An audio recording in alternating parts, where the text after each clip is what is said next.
Hi, I'm Carol Andrews for another episode of Southwest TV News. Here are some of the stories we've been working on for today's show. 25-year-old Jerry Chu of Herbert made his fifth appearance before Judgment Cell on Monday, this time via video link from Regina Remand. The new year is kicked off on a cold note across the country, bringing high wind chill values and snow to many regions. A new video documentary spotlights the history of the CPR in Swift Current. It's been 2 years in the planning, from selecting the organizing committee to securing sponsors. And the City of Swift Current Centennial year is now here.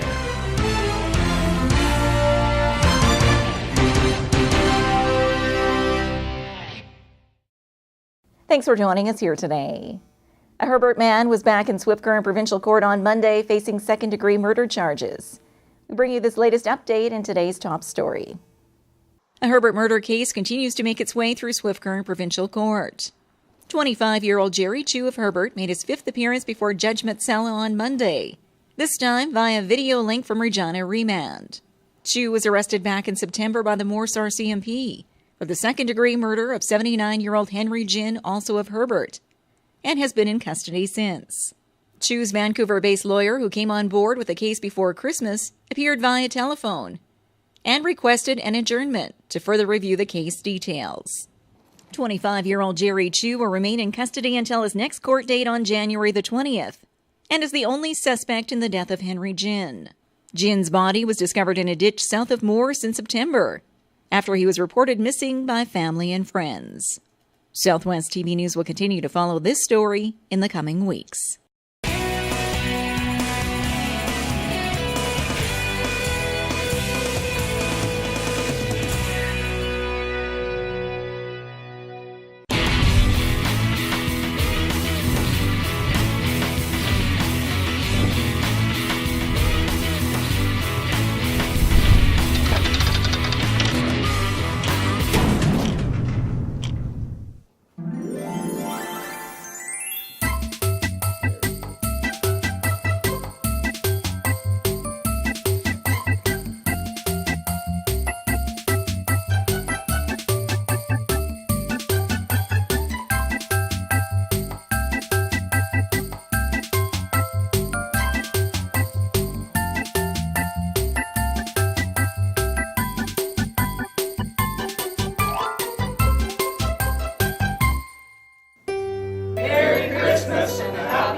Merry Christmas and Happy New Year from Gus, Louie, and George at the K Steakhouse and Motel.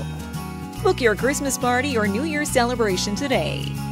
Wishing you and yours a Merry Christmas and Happy New Year from the management and staff of Stoop Pharmacy and Leader.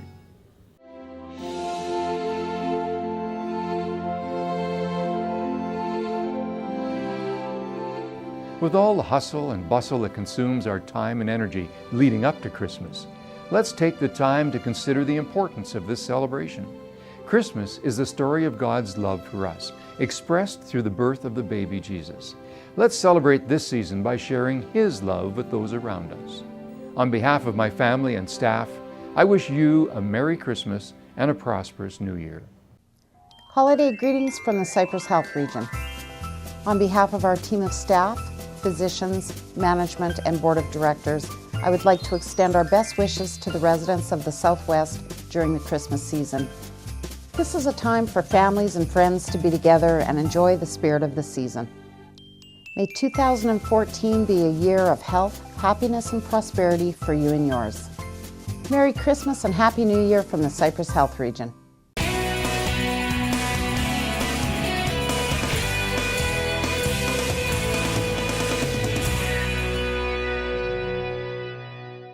2014 kicked off on a cold note across the country. And in this report, we find out what the weather will bring us in the coming weeks here in Southwest Saskatchewan. The new year is kicked off on a cold note across the country, bringing high wind chill values and snow to many regions. And as we look for some relief, David Phillips offers this outlook for Southwest Saskatchewan in the coming weeks. And our models are showing for January, colder than normal. This is what we're saying across the entire country. Nobody is going to have any break in here. It's just sometimes winter begets winter. As it begins, it seems to go on, and that's clearly what we're seeing, and maybe a little beyond that. But we're still holding to the fact that we're going to see a spring in Saskatchewan. It's going to be certainly warmer than it was last year. I don't think winter's going to go on as long as it was last year. Although last year may be longer, this one may be more intense. Maybe the colds are colder. And although Southwest Saskatchewan is generally known for its Chinook-type weather, Philip says there's a reason why this region hasn't experienced this airflow in a while. Maple Creek and Swift Current, places like that, can be often very different. Often that's controlled more by the snow on the ground. If the snow on the ground disappears, then things seem to have a tendency to warm up more. And the reason why we're not seeing any of those Chinooks, because we're not seeing a lot of Pacific storms. And it's sort of interesting that people in British Columbia are complaining, but they're not seeing the snow for the mountains. And as much as we want to get away from the topic of winter and wind chills, Phillips indicates Environment Canada will be introducing a new form of extreme weather advisories. We're working with Environment Canada along with Health Canada and some of other health agencies to look at a recognition that there was a certain hazard, a peril, particularly in Western Canada, that wasn't being covered by our weather warning system. And this was occasion where you would have very cold temperature but with no wind chill. But that was very perilous, and so there was a void there, a gap. And so what we're now we're thinking of and working on is something called an extreme cold warning. And this would be triggered by a bad wind chill, a wind chill where you'd have below minus 40, say, but could also be triggered by conditions where there was no wind, but it was really cold. That would be injurious to health, could still freeze flesh in 5 minutes or 10 minutes or what have you. The short-term forecast for Southwest Saskatchewan is calling for a return to more seasonal temperatures in the coming days. The normal high is -9, with an overnight low of -19.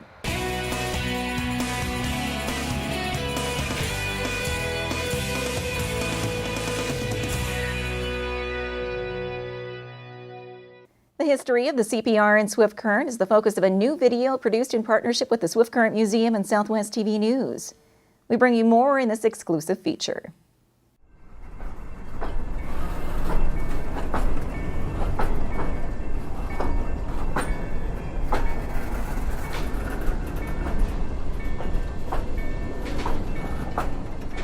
In 1867, as Canada became a nation under the British North America Act, the CPR, or Canada's National Railway, played a paramount role in the settlement and economic success of the towns and cities that make up the Prairie Provinces. And here in the city of Swift Current, it was no less important.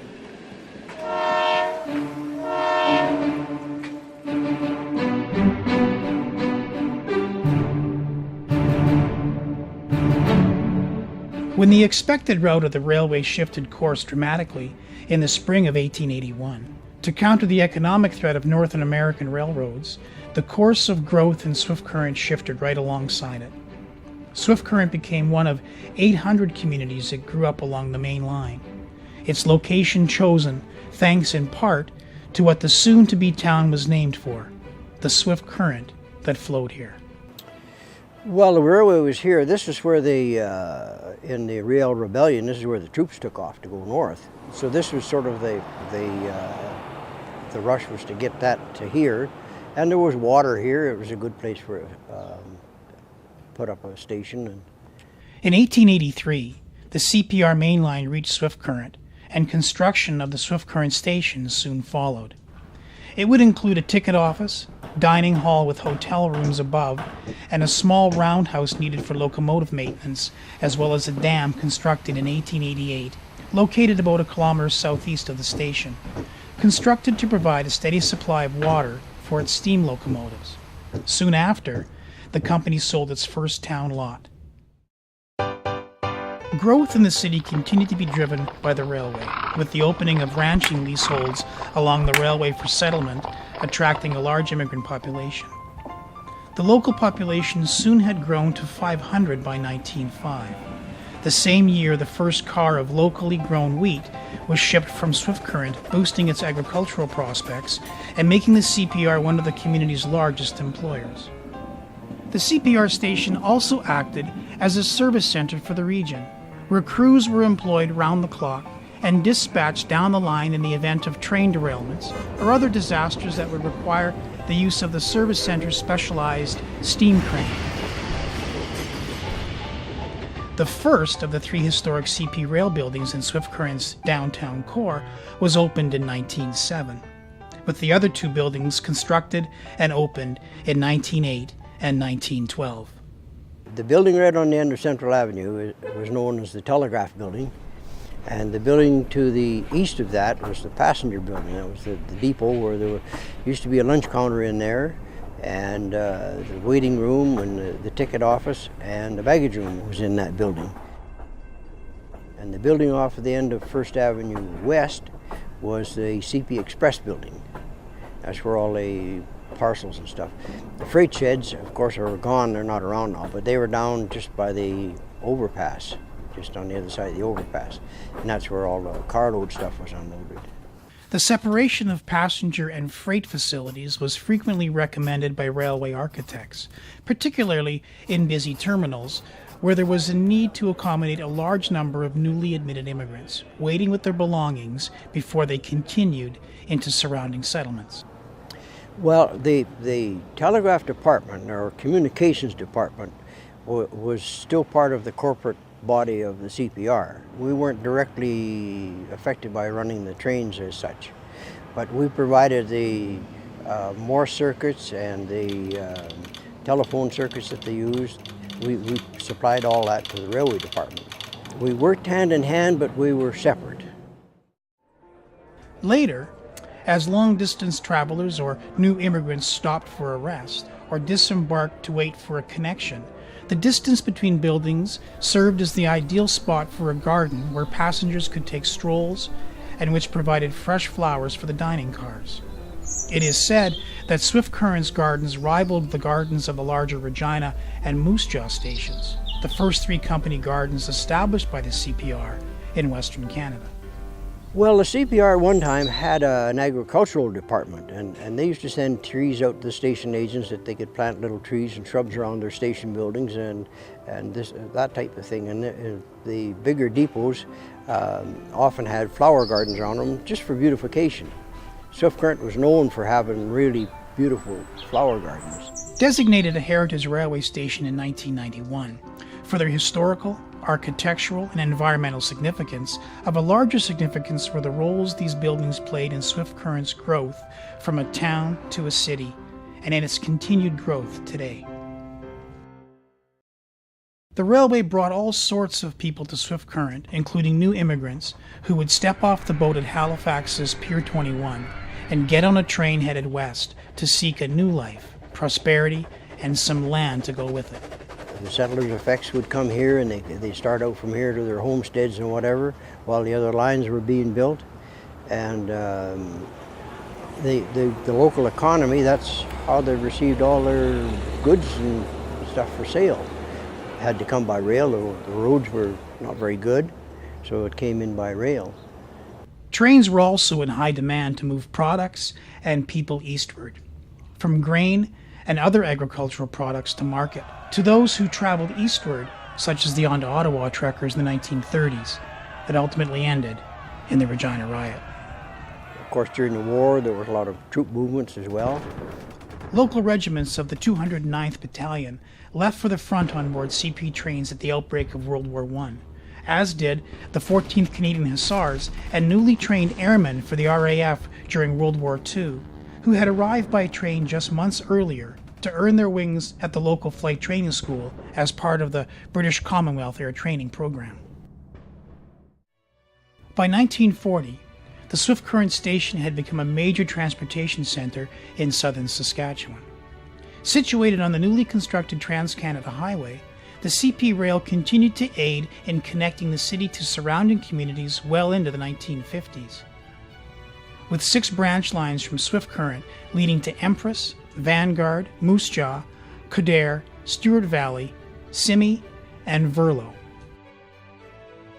Yeah, there was a lot of passenger activity. There used to be 2 to 3 trains going each way every day, and there was a lot of passengers. I say the passenger service was a vital service for, well, throughout the West. If you had a car, you would try and travel, and some of the roads weren't all that great, so you didn't go too far in a car. But it was important because it was a good way of moving a family. You had sleeping cars on there where they could ride overnight and have a sleep. There was dining cars on there. They could have something to eat in the dining car. Peanut butchers on there where you could get newspaper and a bag of candy and stuff. I think it was an important thing over the years that people had an access to some way of getting out of Swift Current. I remember when I came here in the 50s, you'd walk down the main street here and pretty near every second or third person you passed was a railroader. Soon the growing pockets of post-war population began to rely more and more on auto transportation. And when a political decision was made to change the mainline route from the southern half of the province up through Saskatoon in the north, ridership decreased dramatically, until eventually all passenger service to Swift Current ceased in 1990. Today, only freight cars ride the rails of Swift Current, but their numbers are many, with more than 40 trains making their way through the city day and night. The CPR stations in Swift Current are visible landmarks that can be seen from many vantage points around the city and at the heart of Swift Current's downtown core. A rare surviving Canadian example of CPR construction, utilizing 3 distinct buildings to house 3 distinct functions. A piece of Swift Current's history that today continues to be a valuable reminder of where we've come from and where we have the potential for new growth and development.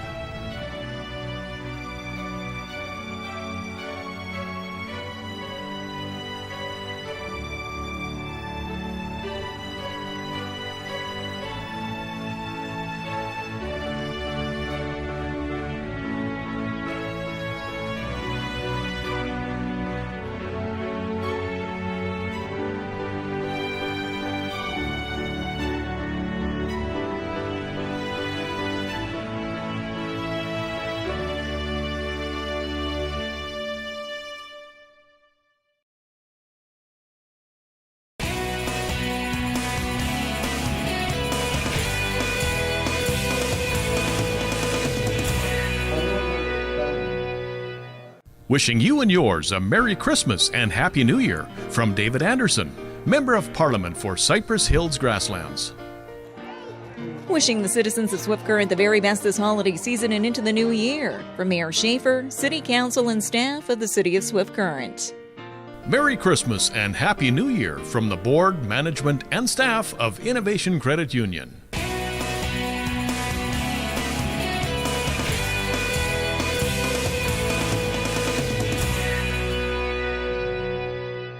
2014 marks the City of Swift Current Centennial Year, and on January 15th, local residents will kick off the celebration of a lifetime. It's been 2 years in the planning, from selecting the organizing committee to securing sponsors, and the City of Swift Current Centennial Year is now here. The celebration will kick off on January 15th at the iPlex with the Centennial Extravaganza, signifying the actual day when Swift Current became a city in 1914. And people are invited to come and wander through all the displays. There's going to be displays and community groups, and there's also going to be displays of history throughout the building. And then at 6:30, there'll be speeches, very short speeches, and then entertainment, which will again depict the history of Swift Current over the last 100 years.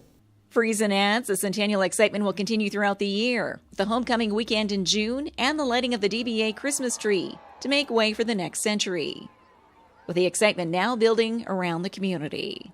People are starting to talk about it a little bit more, and it's actually here. I think we've been talking about it for 2 years, and now finally it's happening. So I think people are starting to get excited, and I think the homecoming, given that it's a 4-day event, will be a big event as well, and people are looking forward to that. And again, lots of groups that are organizing Centennial related homecoming reunions and so on.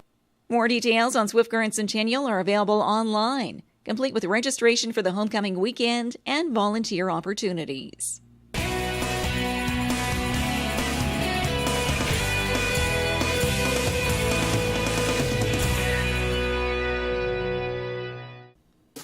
Season's greetings and the best in the coming year from Yogi Hugo Bear, MLA for Wood River. Wishing you and yours a Merry Christmas and a Happy New Year from Mayor Sharon Dickey, Council, and staff of the town of Shaunavon. Wishing you the best this holiday season and into the new year from the town of Maple Creek, Southwest Saskatchewan's hub for holiday shopping and dining. Well, this brings to a close another episode of Southwest TV News, reporting the stories that matter to you. We always welcome your news tips. You can always reach us here by phone at our studio or by email to contact us at southwesttvnews.com. Also, be sure to join us daily online for the latest news from across Southwest Saskatchewan and so much more at mylocaltv.ca. And be sure to follow us on Facebook, Twitter, and Pinterest. Thanks for joining us here today. I'm Carol Andrews.